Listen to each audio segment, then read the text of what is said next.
2장. 하늘과 땅의 모든 것이 빠짐없이 완성되었다.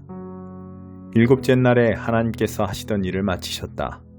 일곱째 날에 하나님께서 모든 일을 마치시고 쉬셨다. 하나님께서 일곱째 날에 복을 주시고 그날을 거룩한 날로 삼으셨다. 그날에 하나님께서 창조하시던 모든 일을 마치고 쉬셨기 때문이다. 하늘과 땅이 창조될 때 그 모든 것의 시작은 이러했다. 아담과 하와. 하나님께서 땅과 하늘을 지으시던 때 땅에는 아직 풀과 나무가 돋아나지 않았다. 하나님께서 땅에 비를 내리지 않으셨고 땅을 일굴 사람도 없었기 때문이다. 땅 속에서 솟아나온 물이 온 땅을 적시고 있었다. 하나님께서 땅의 흙으로 사람을 빚으시고 그 코에 생명의 숨을 불어넣으셨다. 그러자 그 사람이 살아나 생명체가 되었다. 하나님께서 동쪽에 있는 에덴에 동산을 일구시고 만드신 사람을 그곳에 두셨다.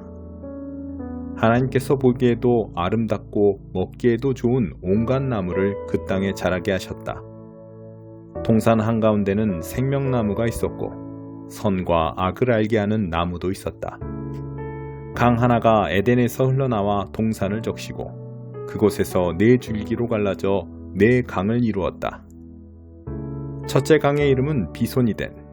금이 나는 하올라 온 땅을 두루 돌아 흘렀다. 그 땅에서 나는 금은 질이 좋았다.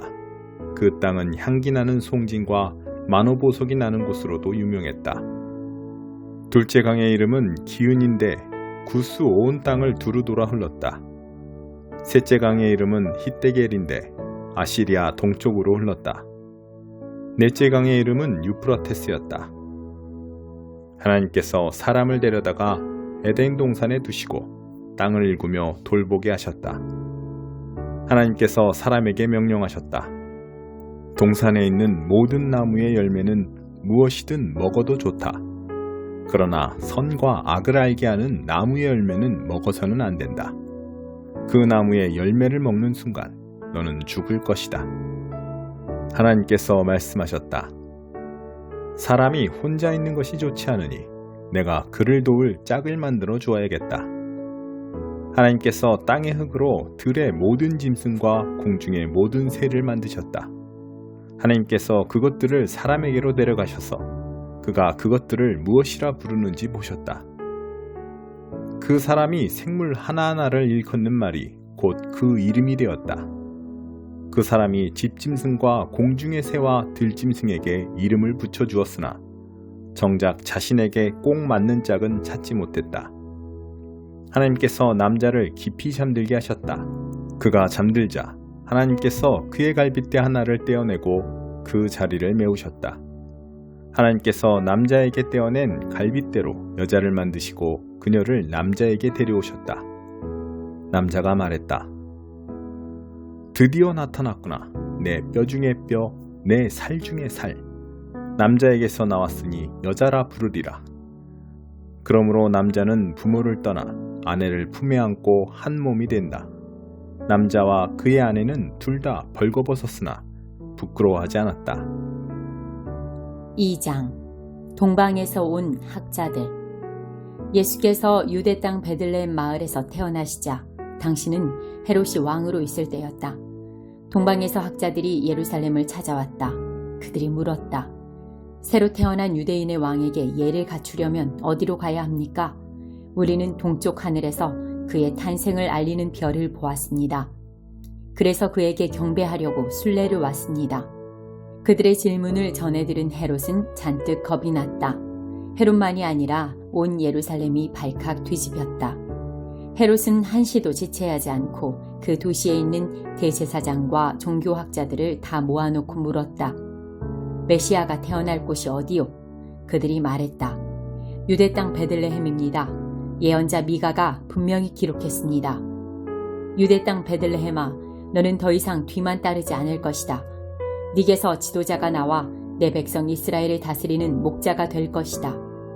그러자 헤롯은 동방의 학자들을 은밀히 따로 만났다. 그는 자기도 그들처럼 열성인 척하면서 탄생을 알리는 별이 나타난 정확한 때를 자세히 캐물었다. 그러고는 그들에게 베들레헴에 관한 예언을 일러주면서 말했다.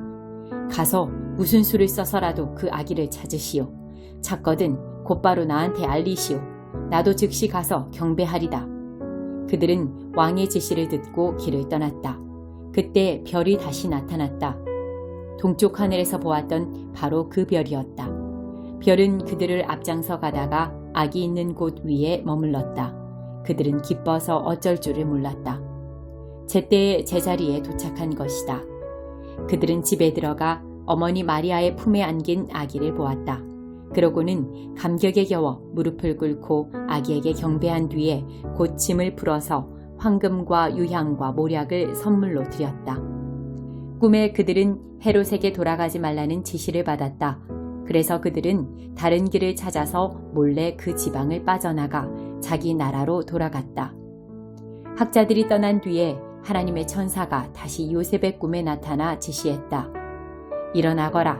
아기와 그 어머니를 데리고 이집트로 피신하여라. 따로 지시가 있을 때까지 거기 있어라. 헤롯이 아기를 찾아 죽이려고 한다. 요셉은 순종했다. 그는 일어나 밤을 틈타 아기와 그 어머니를 데리고 떠났다. 동틀 무렵에 마을을 벗어나 제법 멀리까지 가 있었다. 그들은 헤롯이 죽을 때까지 이집트에서 살았다. 이집트에서 나그네로 살아간 이 일은 내가 내 아들을 이집트에서 불러냈다고 한 호세아의 설교를 성취한 것이다. 헤롯은 학자들이 자기를 속인 것을 알고 노발대발했다. 그는 베들레헴과 그 부근에 사는 2살 이하의 사내 아이들을 모조리 죽이라고 명령했다. 그 나이는 그가 동방의 학자들한테서 들은 정보를 바탕으로 정한 것이다. 그리하여 예레미야의 설교가 성취되었다. 라마의 소리가 들리니 슬픔에 겨운 울음소리다. 라헬이 자식 때문에 울며 위로도 마다하는구나. 죽어서 묻힌 자식들 이제는 가고 없구나. 나중에 헤롯이 죽자 하나님의 천사가 이집트에 있는 요셉의 꿈에 나타났다. 일어나 아기와 그 어머니를 데리고 이스라엘로 돌아가거라. 아기를 죽이려던 자들이 다 죽었다. 요셉은 순종했다. 그는 일어나 아기와 그 어머니를 데리고 이스라엘로 다시 들어갔다. 그러나 아켈라오가 그 아버지 헤롯의 뒤를 이어 유대의 왕이 되었다는 말을 듣고 요셉은 그곳으로 가기를 두려워했다.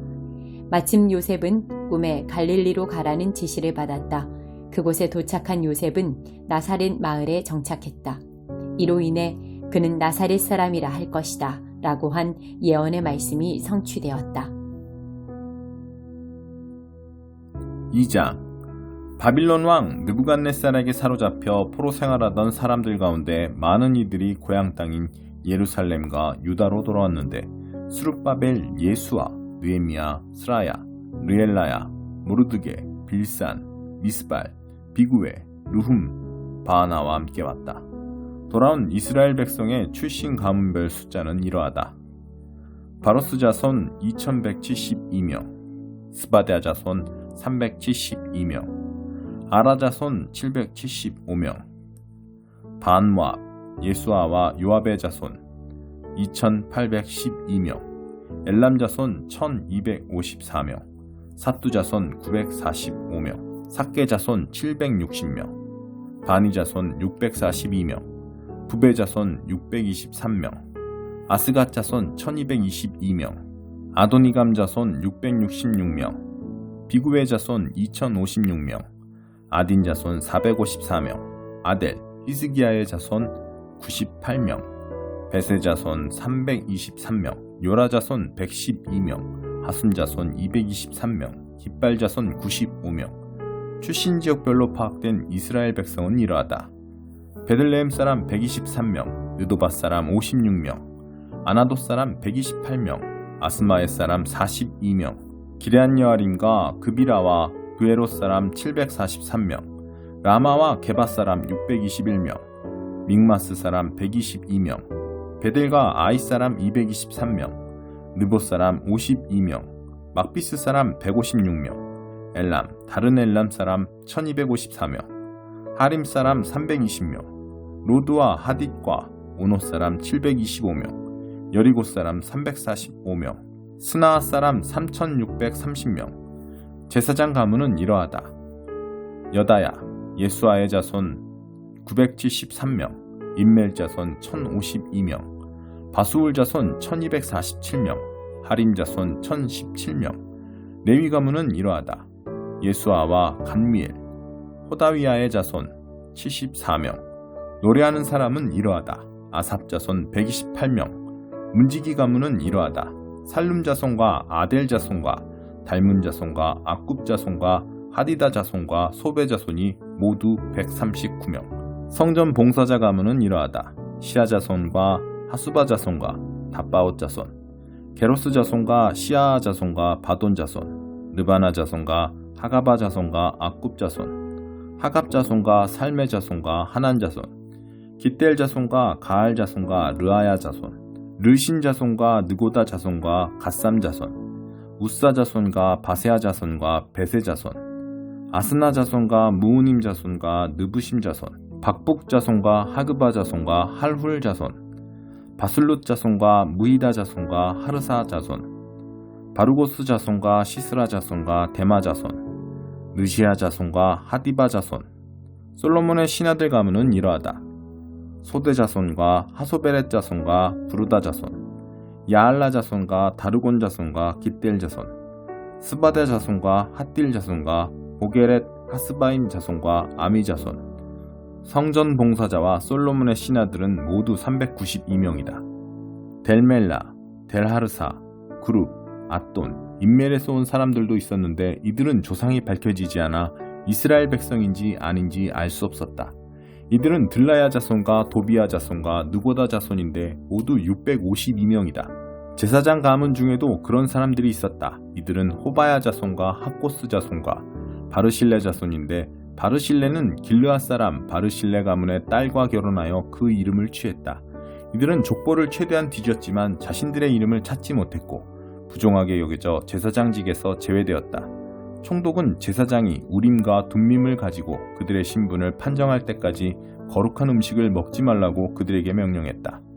회중의 수는 모두 42,360명이었다. 7,337명에 달하는 남녀 종은 그 수에 포함되지 않았다. 또 노래하는 사람이 남녀 200명이었고 말 736마리, 노새 245마리, 낙타 435마리, 나귀가 6,720마리였다. 예루살렘에 있는 하나님의 성전에 도착하자 각 가문의 우두머리 가운데 일부가 그 부지에 하나님의 성전을 재건하고자 자원 예물을 바쳤다. 그들은 힘닿는 대로 금 500kg, 은 3톤, 제사장 예복 100벌을 건축기금으로 바쳤다. 제사장과 레위인과 일부 백성은 예루살렘에 살았고 노래하는 사람과 문지기와 성전 봉사자들은 저마다 고향의 터를 잡았다. 모든 이스라엘 백성이 살 곳을 찾았다. 2장. 강한 바람 같은 소리. 오순절이 되었을 때 그들이 다 함께 한 곳에 있었다. 난데없이 맹렬한 기세의 강한 바람 같은 소리가 났으나 그 소리가 어디서 나는지 아무도 알 수 없었다. 그 소리가 온 건물을 가득 채웠다. 그러더니 성령께서 들불처럼 무리 사이로 퍼졌고 그들은 성령께서 시키시는 대로 여러 다른 언어로 말하기 시작했다. 마침 그때 예루살렘에는 많은 유대인들이 머물고 있었다. 그들은 세계 각지에서 모인 경건한 순례자들이었다. 그들이 그 소리를 듣고 서둘러 달려왔다. 그런데 그들은 각자의 모국어로 들려오는 소리를 듣고 크게 놀랐다. 도무지 무슨 일인지 영문을 알 수 없어 그들은 이렇게 되뇌었다. 이들은 다 갈릴리 사람들이 아닌가? 그런데 이들이 하는 말이 우리 각 사람의 모국어로 들리니 어찌 된 일인가? 바데 사람, 메데 사람, 엘람 사람, 메소포타미아, 유대, 갑바도기아, 본도와 아시아, 부르기아와 밤빌리아, 이집트, 구레네에 속한 리비아 여러 지역에서 온 방문객들, 로마에서 이주해온 유대인과 개종자들, 크레타 사람과 아라비아 사람들까지 이들이 우리 언어로 하나님의 능하신 일들을 말하고 있지 않은가? 그들은 머리가 혼란스러워 갈피를 잡을 수 없었다. 당황해서 도대체 이게 무슨 일이지? 하고 말을 서로 주고받았다. 그런가 하면 이 사람들이 싸구려 술에 취했다고 놀리는 사람들도 있었다. 베드로의 설교. 바로 그때 다른 11사도의 지지를 받은 베드로가 일어나 무척 긴박한 어조로 말했다. 유대인 동포 여러분과 예루살렘을 방문 중인 모든 여러분, 잘 듣고 이 이야기를 바로 아시기 바랍니다. 이 사람들은 여러분 가운데 일부가 생각하는 것처럼 술에 취한 것이 아닙니다. 이제 겨우 아침 9시인데 취할 시간이나 있었겠습니까?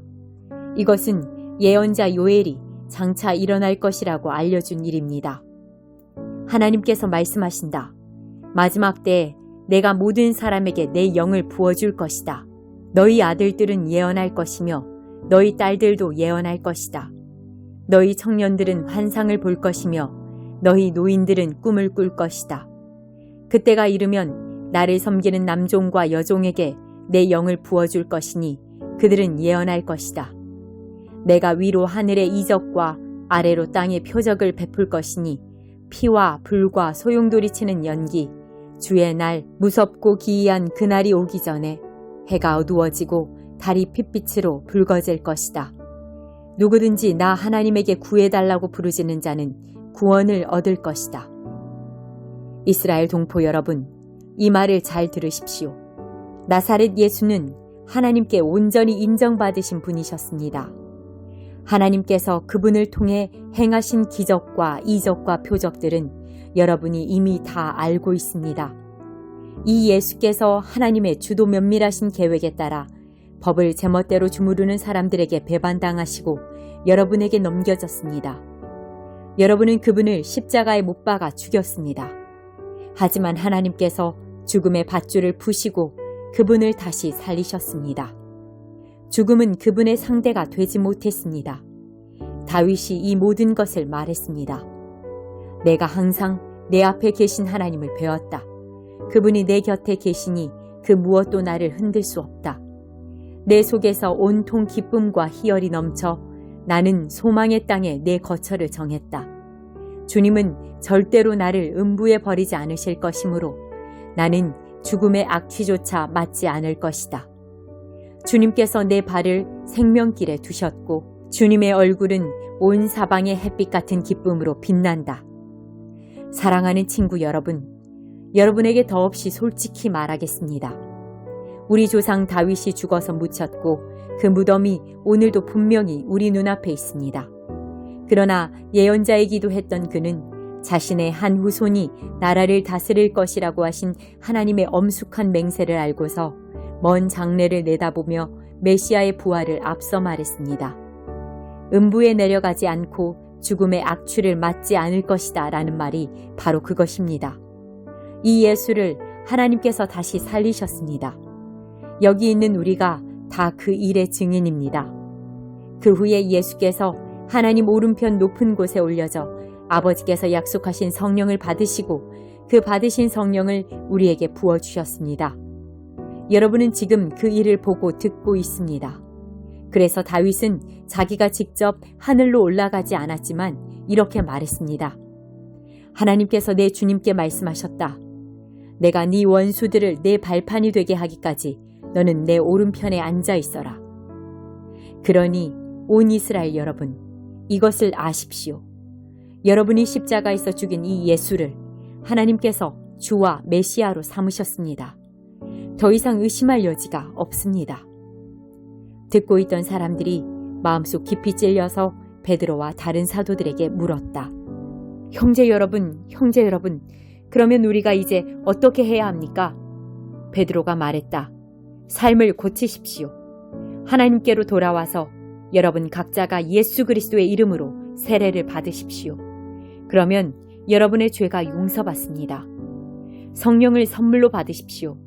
이 약속은 여러분과 여러분의 자녀들은 물론이고 멀리 있는 모든 사람들까지 우리 주 하나님께서 부르시는 사람이면 누구에게나 해당됩니다.